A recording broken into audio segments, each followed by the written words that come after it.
你有没有发现，人生很多时候最让人不舒服的不是缺钱，而是你突然发现自己站在一个很尴尬的位置。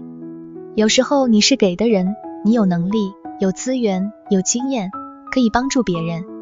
可是你也会想，我到底是在善良，还是在用付出证明自己的价值？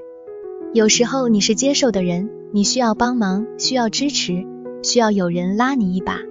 可是你也会害怕，我是不是变成了别人的负担？我是不是从此就低人一等？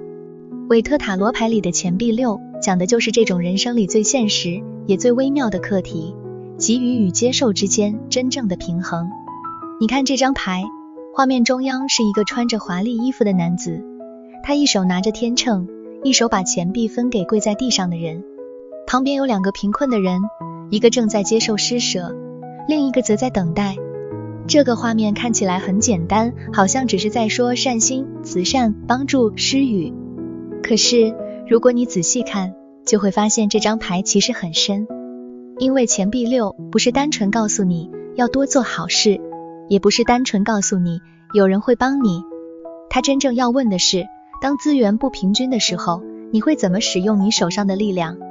那个拿着天秤的人代表一种衡量，他不是随便乱给，也不是把所有钱币都丢出去，他在分配，他在判断，他在决定谁得到多少，什么时候得到。这也对应到现实生活中，当你有能力帮助别人时，你不能只靠一时心软，你要知道自己的界限，也要知道你的帮助到底是在让对方站起来，还是在让对方更依赖你。很多人以为善良就是有求必应，别人借钱你借，别人诉苦你听，别人出问题你救，别人不负责任你替他收拾。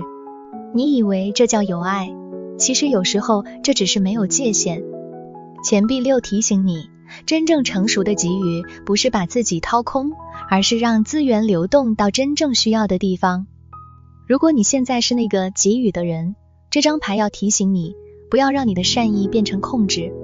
你帮助一个人，不代表你可以支配他的人生，你付出了，不代表对方一定要照你的方式活。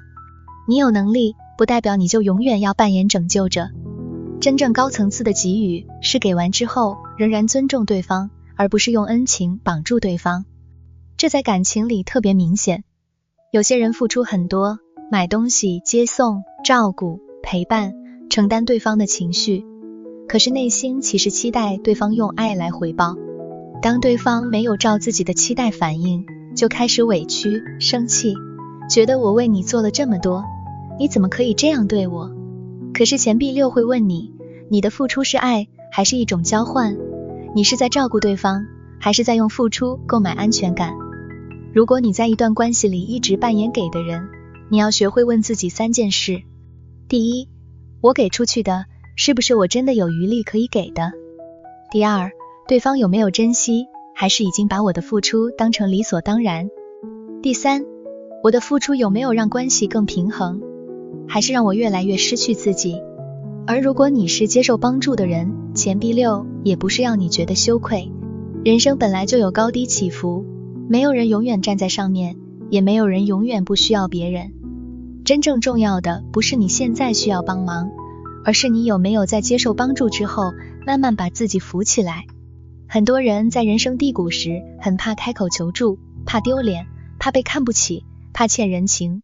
可是钱币6告诉你，接受不是失败，愿意承认自己需要支持，有时候反而是一种成熟。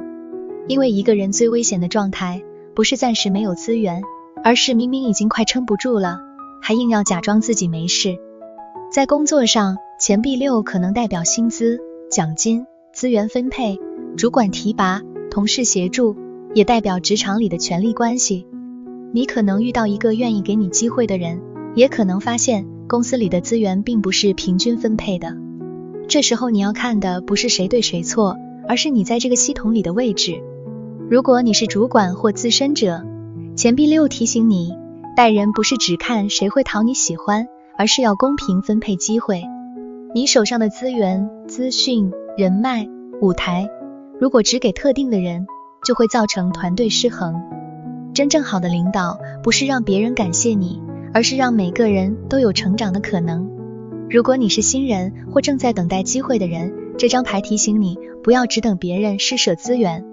你可以接受帮助，但也要让对方看到你的态度与价值。别人给你机会是开一扇门，你能不能走进去，能不能站稳，还是要靠自己。在金钱上，钱币6很常出现在借贷、赞助、补助、分红、还款、投资回报的情境。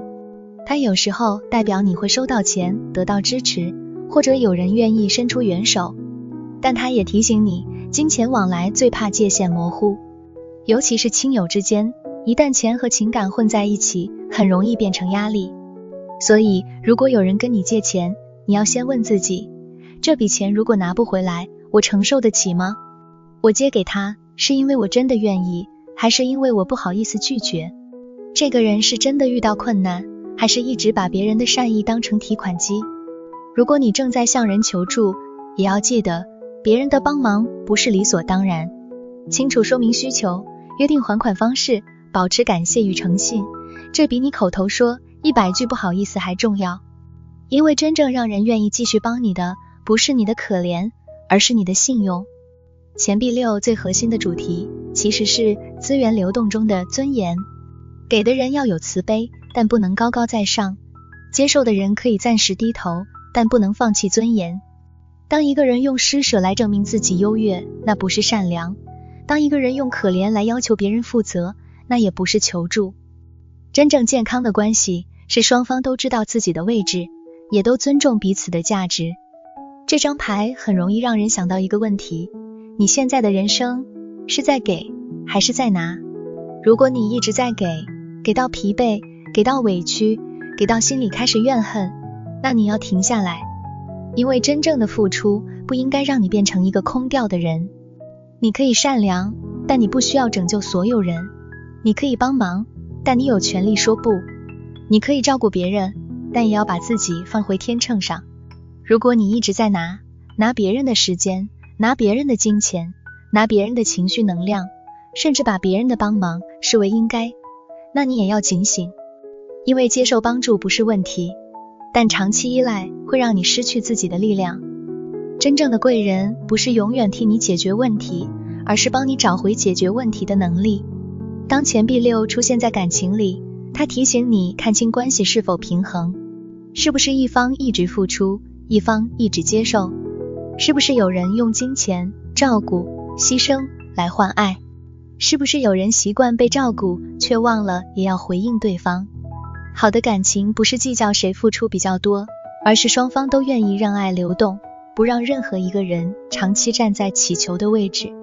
当钱币6出现在事业里，它提醒你把握机会，也要懂得回馈。你得到提拔时，不要忘了累积实力；你有能力时，也不要忘了提携后辈。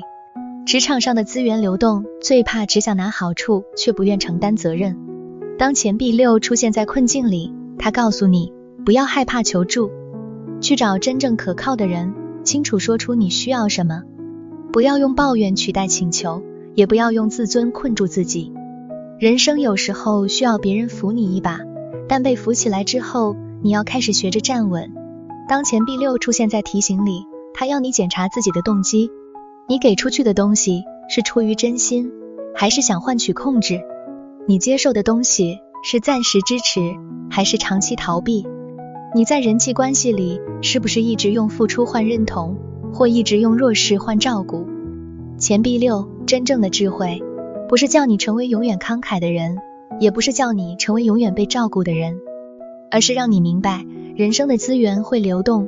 今天你有余力，就好好帮助值得帮助的人。今天你身处低谷，就勇敢接受真正能让你站起来的支持。不要因为站在上面就骄傲，也不要因为站在下面就否定自己。因为命运的天秤一直在变，今天给予的人，明天也可能需要别人的手；今天接受的人，未来也可能成为别人的光。最后，想问问你，在你的人生里，你比较常是那个一直付出的人，还是那个很难开口求助的人？你有没有经历过一次帮助别人，或被别人帮助，让你到现在都忘不了？欢迎在留言区分享你的故事，也许你的经验正好会成为另一个人生命中的一枚钱币。